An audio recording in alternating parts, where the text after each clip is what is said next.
Episode 176 of the Outdoor Biz Podcast, talking vehicle rooftop tents with Tim Nickles of Roofnest.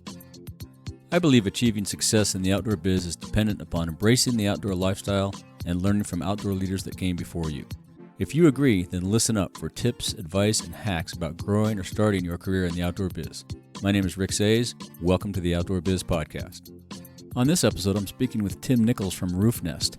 Tim and I talk about how he was initially inspired to put a tent on top of his van and how that concept has evolved into a business and now a category of tents in the outdoor and camping space. But first, if you want to increase sales, educate and inspire your customers, and grow your outdoor adventure business with a podcast, I've created a free guide explaining how in 10 easy steps. From choosing your podcast style and content ideas to publishing your episodes, it has everything you need to know about producing a podcast and growing your business. Head over to outdoorbizpodcastacademy.com/grow and download this free resource today. That's outdoorbizpodcastacademy.com/grow. Hey, Tim, welcome to the show. Hey, Rick, thanks. Yeah, good to be catching up with you. You guys are in part of that unique sector of the outdoor biz that's exploded onto the scene the last couple of years. Thank God. Yeah, that's right. Yeah. No, it's been a fun ride. It's just really getting popular now. Yeah, it is. It's all over the place. Yeah. How'd you get into the outdoors? What was your first exposure to the outdoor lifestyle, camping, and so forth? Yeah, well, I grew up in Alaska, so it wasn't far away. Even when I was a kid, I grew up in a typical neighborhood with grid rectangular streets and walked to school and stuff. But I mean, the woods were a few blocks away from my house, so pretty much grew up playing in the woods. And then my folks were not super outdoorsy, but just being Alaskans, they were actually, I'd say, compared to lower 48, they were super outdoorsy. But yeah, right.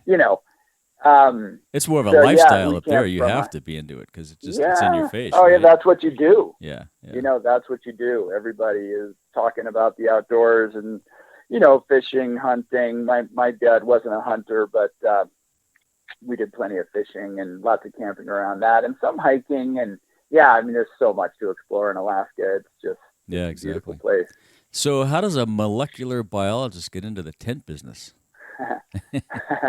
Well, it's I've gone through a number of kind of career changes, and so I kind of got out of molecular biology back in really 2000. That was I was working at a bioinformatics company working on human genome research, developing software to analyze all the data that came out of the Human Genome Project. But just kind of wasn't into the corporate lifestyle, wasn't into the 9-to-5, 2 weeks vacation, and was always trying to figure out a way to be a little more independent from that. And real estate was the first thing that got me out of the corporate life. I had bought a bunch of property in Boulder, and back in those days, it was a lot.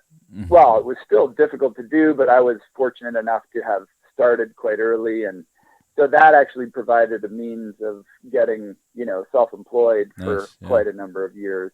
Cool. But then Roofnest kind of came onto the scene in my life in 2016. I wanted to build up a kind of an adventure rig, and I was pretty broke at the time. I was wanting to do something on the cheap, and I had a buddy in Chamonix, France, who has a rooftop tent, and I had camped with him a bunch, and kind of had just seen that as like a really cool way to add, turn anything into a car camper, really. Right. And so I was looking at options and decided on getting a Chevy Astro. I got one for about $2,700 and put some money into the drivetrain and jacked it up. It was an all-wheel drive, and then I wanted to put a rooftop tent on top, but the only options were, pretty expensive for me at the time. I mean, they were retailing in the $4,000 range and above, and I had done some sourcing and manufacturing in China in the bike industry. I had kind of, gotten carbon frames and carbon rims from manufacturers there. And at one point I had needed some pedals like many years ago, and like kind of sourced a really good low profile flat pedal for mountain biking and made up a logo and, you know, had 100 of them made and sold those. And that was just like a total lark, you know, but you knew your way around China. Really what you knew how that whole thing worked. Yeah. That's well, huge. it was like it was like a round trip, you know, on the whole program. And so I just thought, oh, well, maybe I can look into manufacturing a rooftop tent. And, you know, it kind of ended up being a wormhole, you know, or not a rabbit hole, I guess. And or both. Yeah. But a couple of different ones probably. But, yeah. And then got one and kind of started from there. You know? So did you get one that was already made, or did you make one? So walk me through that a little. Yeah. So initially I just found a manufacturer that had already made a version of a rooftop tent, and I got a couple of them, and I had a buddy that wanted one too, so we got two, and I used it for a little bit, and I had kind of thought, well, you know, this could be kind of a cool thing to have made and create a brand and stuff like that, but didn't think about it too much. But I had put an ad in Craigslist in 2016, you know, just to test the market, see if I got any replies. And I got a handful of replies, and I was like, oh, this is, you know, there's some interest in this. And then it was like a couple months later, 2.5 months later, a guy emailed me and just out of the blue and was like, hey, do you still have any of these rooftop tents? And I was like, oh, you know, I've got an unbranded demo model, you know, that I've been using, and, you know, I'll sell it to you for $2,000 or something like that. And he was into it. And so it was pretty classic. I drove the Astro up to Copper Mountain from Boulder, a couple-hour drive with 5 of us, a bunch of friends going skiing. It was in, you know, late November, early December, probably early December. And you know, quit skiing early, came down 2:00, met the guy in the parking lot. We took the tent off my van and put it on his 4Runner, and he gave me a wad of cash, and I was like, whoa, this is a business. This is like, easy. I can do this. Yeah, right. Yeah. And then I went back to the manufacturer and said, okay. Like, I want to buy 10 of these, but, you know, you're going to have to like fix this, fix that, change this, do that, do this. And they were super amenable. And, you know, I got on, I made up the name Roofnest and kind of had a logo designed, and then built the website from kind of a theme, you know, learned enough web development to kind of get my way out of a web paper bag kind of thing. Then just advertised on Craigslist and started selling those first 12. And then, of course, they showed up, and of course I needed to make further modifications. And then, so you hadn't gone, you didn't go over to China, did you? You didn't. At this point, you were still kind of designed by email kind of thing? Yep, designed by email. But then, you know, very quickly after that, I had to fly over. Right. And I then just, you know, I searched out a direct relationship with a single manufacturer that I thought that would be a good manufacturer to work with. And then that became the kind of initial sort of initial design, and then from there we iterated. You know, every production run we were incorporating new techniques, new materials, and so in those first 6 months, you know, the tents were changing. You know, so quite rapidly. Were those guys over there? Were they more tent manufacturers, or were they more roof rack manufacturers? How does that?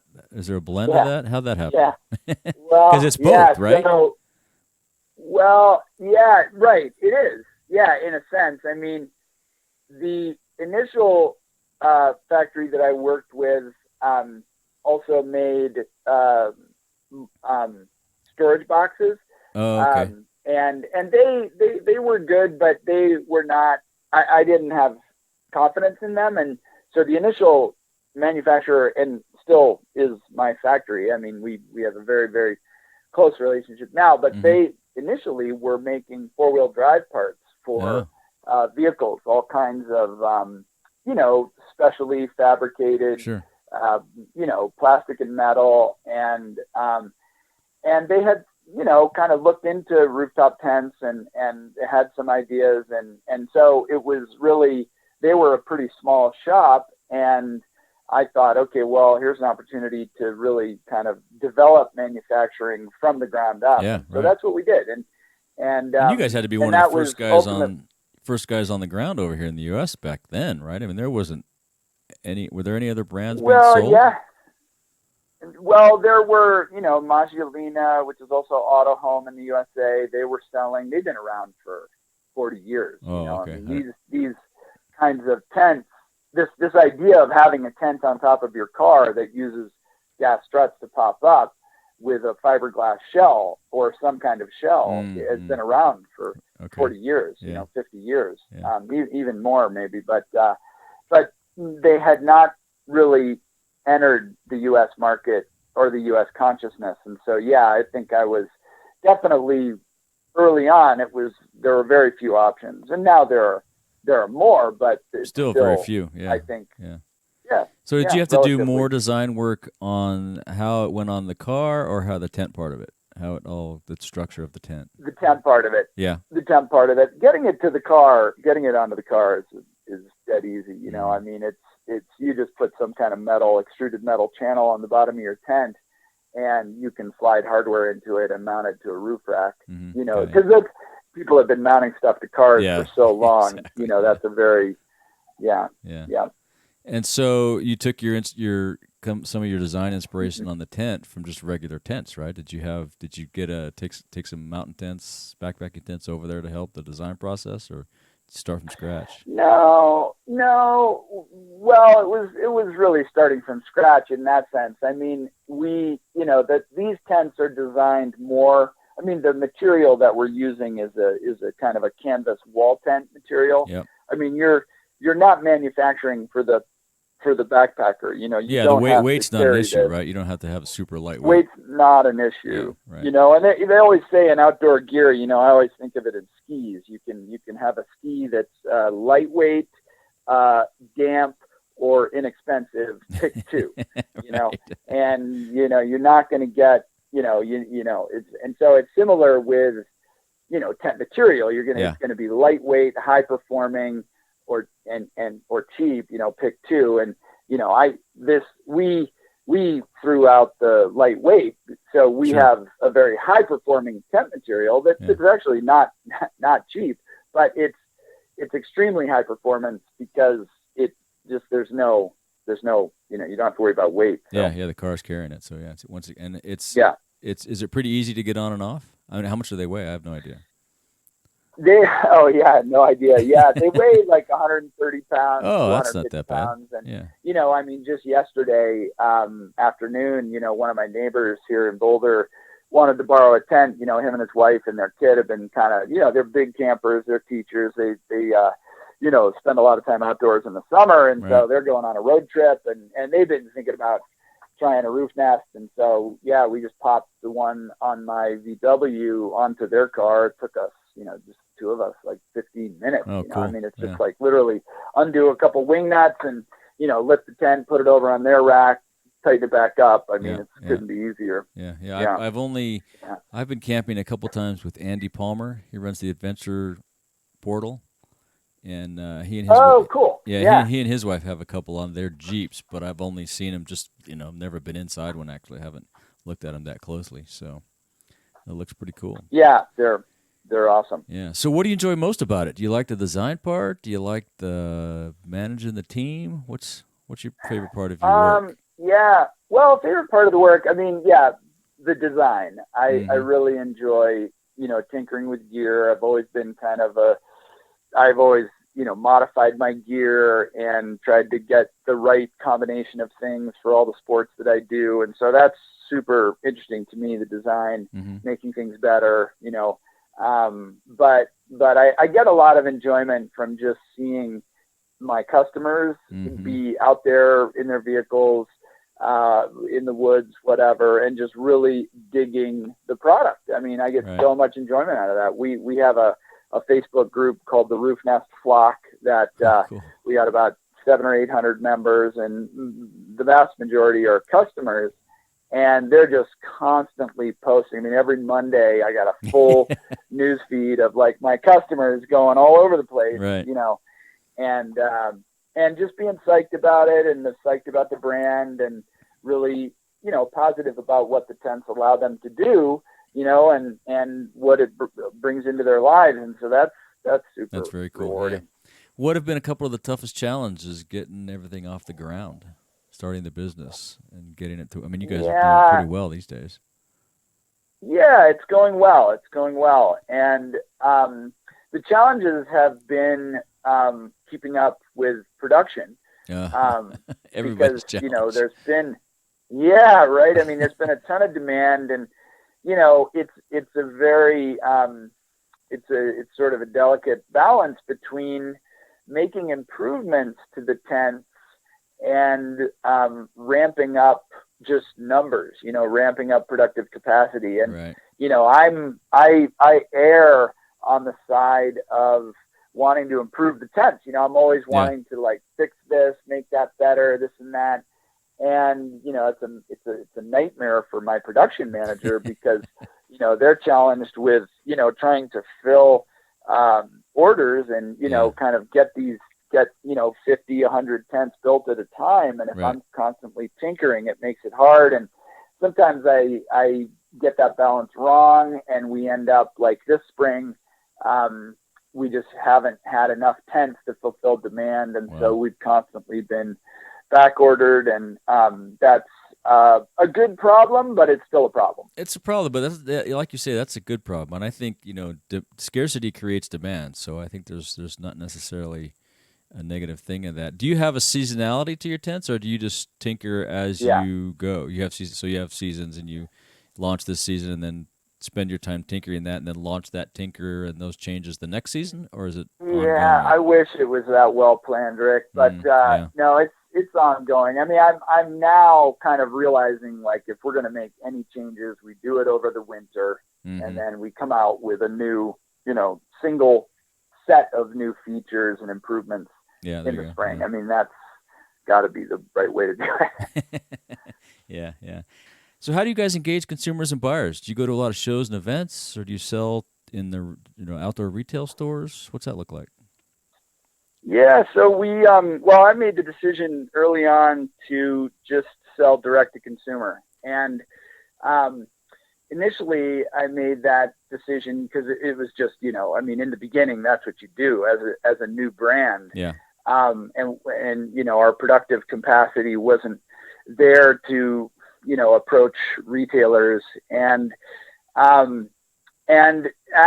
I have grown Roofnest, I have continued to reinforce that decision of having a direct to consumer model, and it's been great. And the reason I think it's great is that we get to really control how the experience our customers have, how we relate to our customers, because everybody deals with us. So we know that we can take care of every customer. I mean, nobody has a problem reaching Roofnest, and everybody gets that kind of like high level of customer service, which is one of the hallmarks of Roofnest, I think. Well, and a technical, more expensive high-end product like that requires a fair amount of technical service, I would imagine.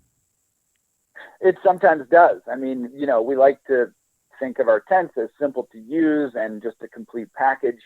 People buy them, they use them, and that's that. But when we do need to provide support, it's somebody who's bought an expensive product and they expect a high level of support, and that's what we try to give them. Right. And that helps the brand image. It helps people's, perception of the brand.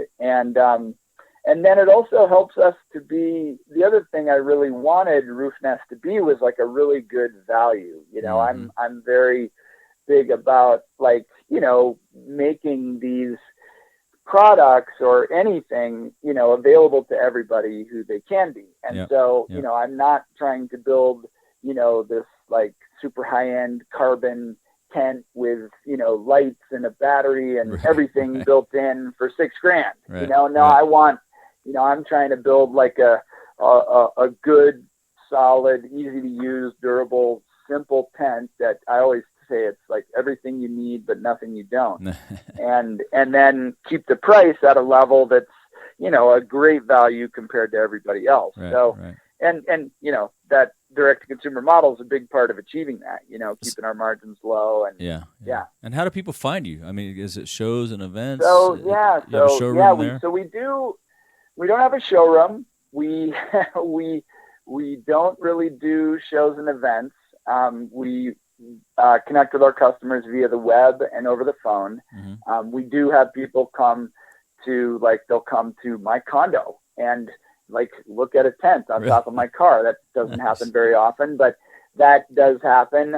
We do events. We do some local events. We were at Red Rocks a few nights ago for a film on the rocks, showing of Top Gun. We had a few tents set up there, and people came and checked them out, and I think that was pretty good. But yeah, for the most part, we just kind of try to reach people digitally. So still grassroots on the physical side. That's cool. Yeah.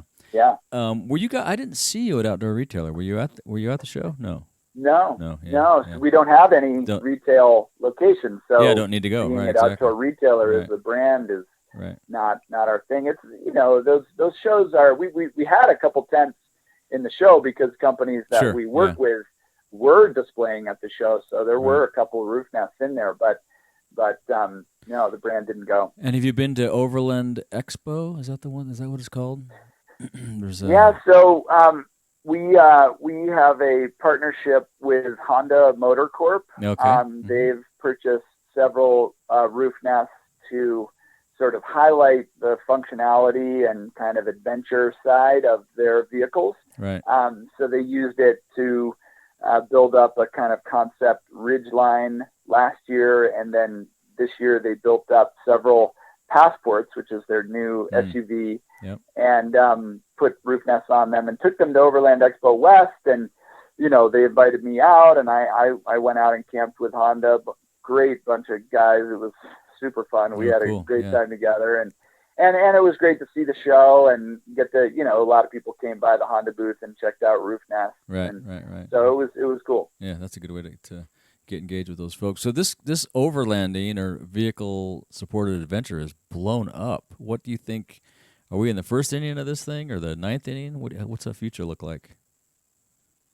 Well, I think we're in the second or third inning. I think that, initially it was a sort of perfect storm of digital media, Instagram kind of becoming a lot more common, and everybody seeing it, and the imagery kind of capturing people's imagination. And that was right when that whole, the hashtag van life kind of started blowing up in 2015 and especially in 2016.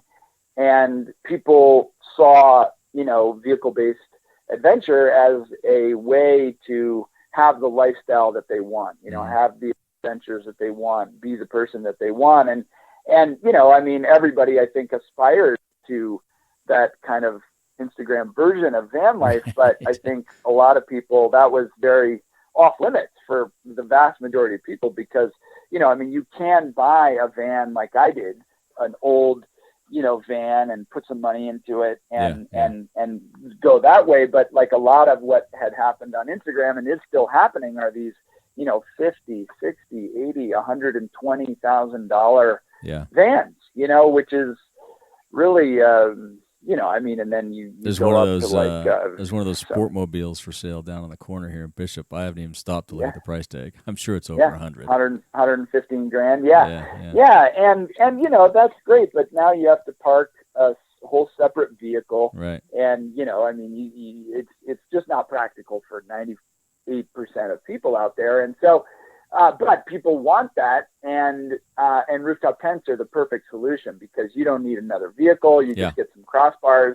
You throw these things on your car for $3,000 or less, and just go camping and get out there and do stuff. And you don't need to get a new car. You don't need to park anything anywhere. You just go. So and I think that there's so many products like supporting this kind of adventure and kind of more luxury camping, which really just brings more and more people into the outdoors ultimately.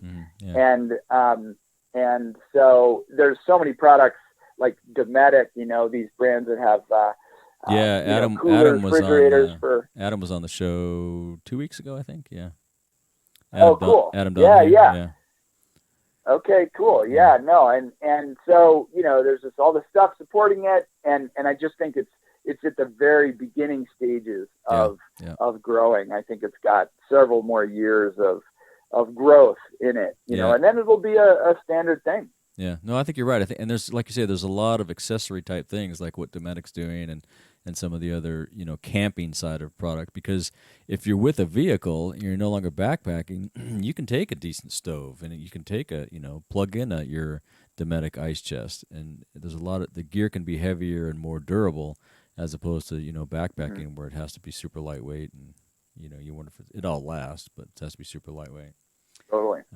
Let's shift gears a little bit. Where did your entrepreneurial spirit come from?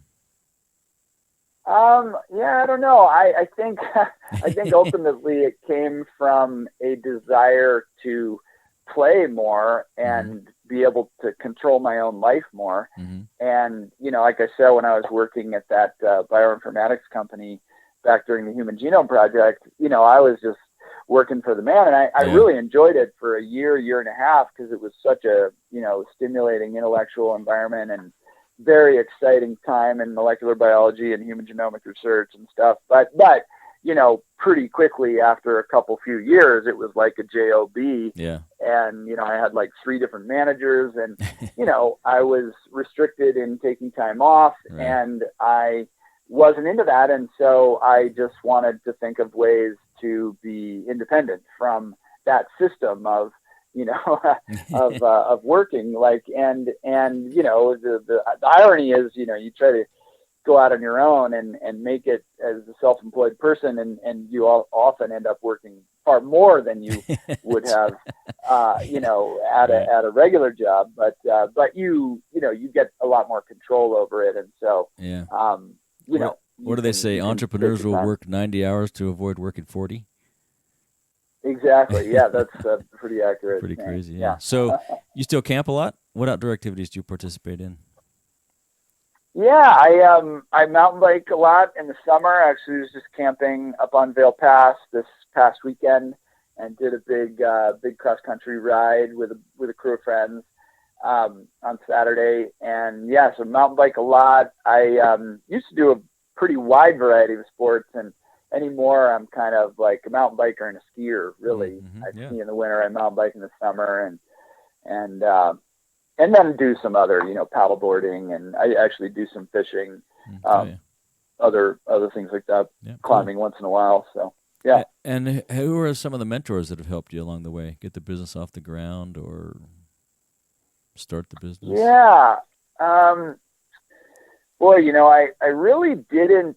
I had friends help with specific little things like, hey, you're trying to build a website. Why don't you use this theme? It's an easy to use theme, and we'll help you.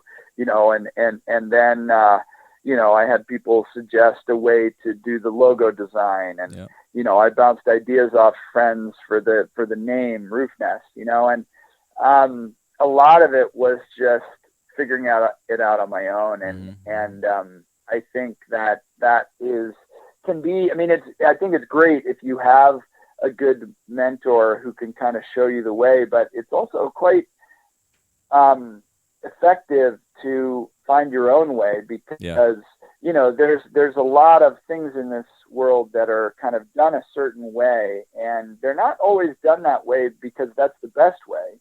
And so when you approach things with a, they call it a beginner's mind or whatever, but when you approach things fresh and you don't really know what you're doing and you're trying to figure it out, you often discover a better way to do whatever that thing is. And so I've actually found over the years of running Roofnest that I've gained a lot from speaking with friends and advisors. I mean, no question, but ultimately the times where I've really kind of relied on myself and and kind of come to decisions on my own, I haven't always made the right decisions. Of course, I've made several mistakes, but I think ultimately it's resulted in a better, overall path. Yeah. No, and having friends and family to bounce ideas off of is always great. Yeah. That always works. Yeah. So do you have any suggestions or advice for folks wanting to get into the outdoor industry or grow their career or start their business, their thing? Yeah, maybe. I have, I think the advice I would give is to, be on the lookout for ways to be of service, be on the lookout for ways to improve things. And, there's lots of ways to get involved. And I think a lot of it is just doing just that, getting involved, volunteering, getting, if you work at a company, trying to learn more about other aspects of the company so you can see where you can, insert yourself. And, that's not always welcome, of course, but like if you can show that initiative to get into other aspects of the company you work in, or, use your connections to find out other opportunities, I think, they say like whatever percentage of life is just showing up. And it's true. I mean, if you have a lot of initiative, people will see that and it will open doors. Yeah, I think you're right. I think if, like you said, if you come from a position of service and value, then it will be embraced. If you are just looking to put another feather in your cap, then you might have some challenges. But yeah, I think if you offer up help and how to make things better, that's the way to go. That's good advice. Yeah. Do you have any daily routines you use to keep your sanity? You meditate, exercise, walk the dog? I wish I meditated more. I'm kind of a aspirational meditator. I have had a regular practice in the past, and I do find that it's beneficial. I probably am a once a weeker now, but I think my only daily routine is making coffee in the morning, which I get a lot of reward from, and it's a good sanity booster. I kind of more organize my stuff around a week, so like I don't necessarily get to do stuff every day, but I make sure every week I get certain things in, some exercise if I need that specifically, but most of my exercise comes from play. And, so like on a weekly basis, I want to be mountain biking a few times or skiing a few times or, getting into the outdoors in some way that's rewarding, paddleboarding up at a mountain lake or something like that at least reminds me why I'm doing all this stuff back down in the office. That's great. Yeah. Yeah. Do you have any favorite books, or do you give books as gifts, or favorite podcasts? Yeah. Well, I guess not so much in the outdoors, but I'm super interested in kind of geopolitics and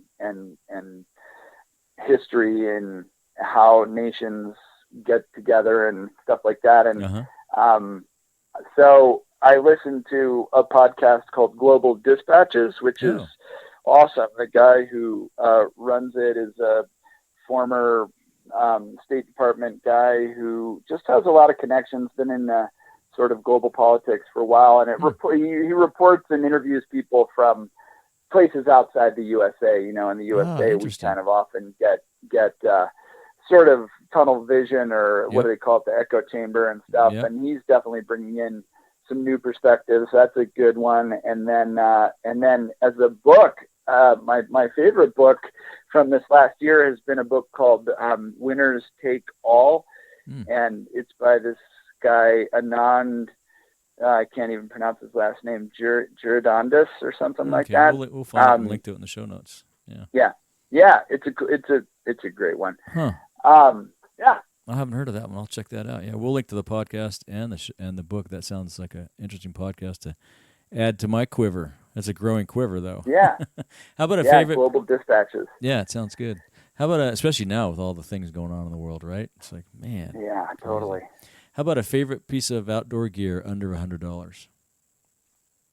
Oh man, favorite piece of outdoor gear under $100.